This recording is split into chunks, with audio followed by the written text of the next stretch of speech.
Dolores o la Dolorosa para hablar de su iconografía, es decir, su representación en la pintura. Habla de 7 dolores de la Virgen María. Y te los digo ya desde ahora. 1. La presentación en el templo, porque en ese momento el anciano Simeón le profetizó que una espada de dolor atravesaría su corazón. ¿Te acuerdas que la Virgen María iba con el niño, con San José, llegan al templo y Simeón, aquel anciano que había sido avisado por el Espíritu Santo que el Mesías ya había nacido, pues fue al templo, porque al templo llevaban a todos los niños a presentar, y Simeón dijo, aquí lo tengo que ver. Y cuando, movido por el Espíritu Santo, reconoció en aquel niño al Mesías, le dijo a María, este niño viene a ser luz de las naciones, pero a ti una espada te atravesará el corazón. ¿En qué momento a María alguien le traspasó el corazón? ¿Alguien la hirió? ¿Alguien la amenazó? ¿Alguien la atacó? No. Lo que decía el anciano Simeón es una profecía que, digo yo, se adapta a cualquier madre de familia. En el caso de María, esta profecía tenía que ver con el momento, no se la dijo el anciano a José, con el momento en que María iba a estar frente a la cruz y iba a ser testigo del momento en que alguien llegaría y le atravesaría el costado a Cristo. Hay una simbiosis entre los hijos y las mamás. Es curioso, pero la mamá, no siempre el hijo. La mamá cuando ve que el hijo está triste, está triste. La mamá cuando ve que el hijo está enfermo, se siente mal. La mamá cuando ve que el hijo está reprobado, se siente mal. Hay algo particular en las mamás y por eso digo que así como la Virgen tuvo un gran dolor en aquel momento en que le estaban traspasando el costado a su hijo, tuvo muchos otros dolores como todas las mamás. Esta profecía, por eso digo, podía decirse a cualquier mamá cuando va a nacer su hijo o cuando ya nació, porque desde que nace vas a desvelarte, el cambio de pañales, el estarlo cuidando, que llevarlo a la escuela, que ya se enfermó, que esto son dolores, aunque las mamás los vean con mucho gusto, con mucha paciencia, finalmente son dolores. Y lo que la Iglesia nos dice es esto. La Virgen María tuvo varios dolores, pero especialmente subraya 7. Así que ya vimos el primero, la presentación en el templo. El segundo dolor, la huida a Egipto. Bueno, ¿qué madre quiere llevar a su hijo por el desierto, en medio del calor, de las limitaciones, a una tierra distinta? Ninguna. Por eso para María fue un dolor la huida a Egipto. Tercer dolor, cuando el niño Jesús se perdió para ellos, porque el niño sabía bien dónde estaba, cuando el niño Jesús se perdió en el templo y María y José lo estaban buscando desesperados. ¿Qué madre no tiene un dolor enorme cuando se le pierde su hijo corporal o espiritualmente? Porque a veces los hijos se pierden por andar en la droga, en el alcohol. Eso es perderse también y una madre también sufre por ello. Número 4. El encuentro con Jesús en la calle de la amargura, cuando ya condenaron a Cristo y María trata de encontrarlo cuando va llevando la cruz, y este es el cuarto dolor, ver a un hijo que ha sido sentenciado a muerte siendo inocente, aunque no fuera inocente un hijo como en el caso de algunos criminales, su madre también sufre por esto. Quinto dolor, la muerte de Jesús en la cruz. ¿Qué persona no sufre cuando muere un ser querido? Y máxime cuando se trata de un hijo. La muerte de Jesús. Y yo diría, ¿y qué cuando murió San José? ¿Antes la Virgen no sufrió? Claro, por eso te estoy diciendo que la Iglesia sintetiza, pero hubo muchos otros dolores que la Virgen María tuvo.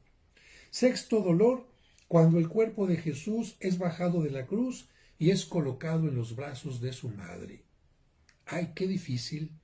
A mí me ha tocado que algunos familiares han muerto y cuando los ves ya sin vida frente a ti, cuando tienes que hacer la despedida ante un cuerpo inerte, esto es muy doloroso. Y a este momento que se le llama la piedad en el arte, pues nosotros no solamente podemos sino venerarlo y decir, María ese niño que tuviste en tus brazos cuando era bebé, también lo tuviste de adulto, pero muerto.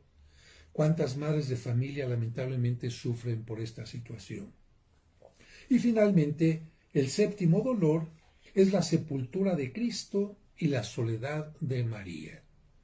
María en todos estos dolores no renegó, se mantuvo firme y tomada de la mano de Dios para salir adelante. Esta es la gran enseñanza de la advocación de Nuestra Señora de los Dolores. Decirte, tú estás sufriendo, yo también sufrí. Tú estás renegando, yo no renegué. Tú estás haciendo que tu dolor se convierta en un dolor que ocasione el alejamiento a los demás, que ocasione un malestar hacia ti, que te destruya. Yo no. Yo también sentí malestares, pero yo le di un sentido a este dolor. Y cuando no podía encontrar un sentido, quizás se lo ofrecía a Dios, que es lo que nos dice a nosotros. Los dolores pueden tener un sentido, como lo hacía, por ejemplo, Santa Teresita del Niño Jesús. Ella, que murió muy joven, tuvo muchos dolores antes de morir. Y ella, cuando tenía que subir una escalera, cada escalón le costaba mucho trabajo por el dolor que sentía y decía, Señor, este dolor por este escalón que voy a subir, te lo ofrezco por un misionero. Hoy subía, y este otro escalón por otro misionero. Fíjate, en lugar de quejarse nada más al sufrimiento que no iba a desaparecer, le daba un sentido y lo ofrecía por los misioneros y se llegó a convertir en la patrona de las misiones. Eso tenemos que hacer. Otra enseñanza que aprendemos de María es que María no buscaba el sufrimiento, María trataba de que en la casa de Nazaret o donde estuviera, todo estuviera bien. Si sabía que a alguien le dolía la cabeza, buscaba los tés de su tiempo, los remedios para ayudarle. Si alguna cosa se podía remediar, el hambre, porque también el hambre ocasiona cierto dolor, se remedia. Esto nos enseña que cuando se pueda remediar el dolor, hay que remediarlo. Y en este tiempo teníamos que decir, hay que remediar el dolor que ocasiona el narcotráfico, la delincuencia, el aborto, la falta de conciencia, las negligencias médicas, la injusticia, el discriminar a la gente. ¿Cuánto dolor ocasiona el hombre en lugar de poderlo solucionar? En estos casos, la Virgen María nos enseña a buscar cómo solucionamos el dolor, sea físico o sea espiritual o sea emocional. Fíjate, cuando la Virgen María se entera que su prima, fíjate, su prima Isabel, es una mujer que está esperando a un hijo y va a tener dolores y molestias, ¿qué hace la Virgen María? Va a remediar aquel dolor. A lo mejor no puede remediar el físico, pero estando ya con alguien, claro, una persona se siente más tranquila cuando está sufriendo, pero hay alguien cercano o cercana a ella. Por eso muchos de ustedes han estado acompañando a un familiar y no le pueden remediar su dolor de cáncer o lo que le está pasando, pero ahí están, porque esto ayudó a calmar también el sufrimiento. En las bodas de Caná estaban algunas personas sufriendo, ay, el mayordomo, ¿qué voy a hacer ahora? Ya se me acabó el vino, los novios van a sufrir porque no hay vino para las bendiciones. ¿Qué hace María? Va y le dice a Jesucristo, no tienen vino. Y a los demás les dice, hagan lo que Él les diga. ¿Y qué hace Jesús? Convierte el agua en vino. Como ves, trata de hacer a un lado el sufrimiento para transformarlo en alegría, en gozo, en fiesta. Y bueno, ya vamos a concluir este video hablando de cómo se originó esta festividad de la Virgen de los Dolores o la Dolorosa. Y te voy a comentar, te voy a leer lo que dice mi libro de iconografía mariana. Es un libro que lamentablemente se agotó, no existe, pero en el que abordo todas las advocaciones de la Virgen María. La devoción a la Virgen de los Dolores aparece en Flandes, norte de Europa, a mediados del siglo XV. Pasa a España en el siglo XVI y se hace popular en los siglos XVII y XVIII, persistiendo durante casi todo el siglo XIX. La Iglesia honra a la Virgen María en la serie de padecimientos que sufrió a lo largo de su vida, no solamente en estos 7, sino en todos los que haya sufrido y de los que ni siquiera estamos enterados. Iconográficamente, ¿qué significa las reglas en la representación de la Virgen María que siguen los pintores?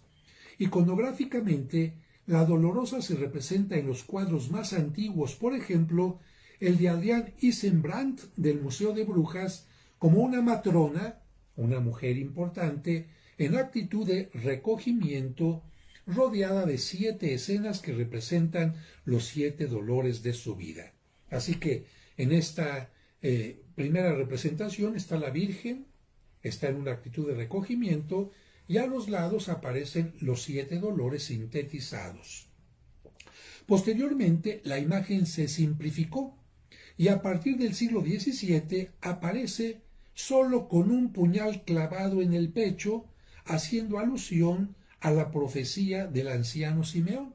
Así que si tú ves una imagen de la Virgen María con un puñal, una daga, una espada en el pecho, sabes que se trata de una Virgen de los Dolores. Posteriormente, el puñal se multiplica y se representan 7. ¿Para qué? Pues para hablar de los 7 dolores. Mira, por ejemplo, aquí yo tengo un icono oriental, un icono sobre todo que se usa mucho en la Iglesia ortodoxa, en donde la Virgen María aparece ni siquiera de cuerpo completo, simplemente medio cuerpo, pero no faltan los 7 o las 7 dagas, puñales o espadas.